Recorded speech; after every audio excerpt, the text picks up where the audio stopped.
अस्सलामुअलैकुम dear viewers. हमारा आज का मौजू व गुफ्तगू है लड़का कब बालिग होता है।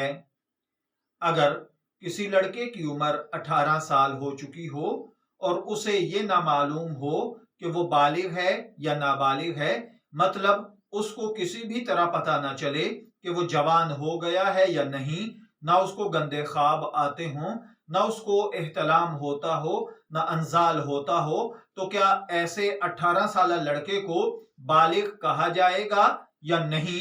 उस पर अल्लाह ताला के अहकामात यानी नमाज रोजा वगैरह फर्ज होंगे या नहीं। तो देखिए भाइयों और बहनों, फतावा शामी के मुताबिक बालग होने की इलामात ये हैं कि लड़के को एहतलाम या अंजाल हो जाए।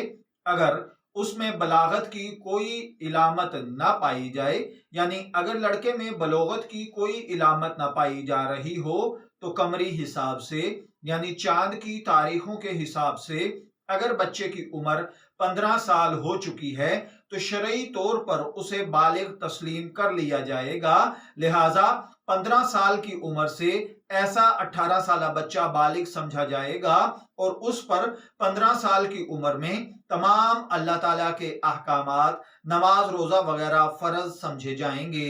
मैं दुआ गो हूं अल्लाह ताला हमें इन बातों को समझकर इनके मुताबिक अमल करने की तौफीक अता फरमाए। शब्बीर अहमद को इजाजत दीजिए, फिर हाजिर होंगे किसी नए टॉपिक के साथ। तब तक के लिए अल्लाह हाफिज।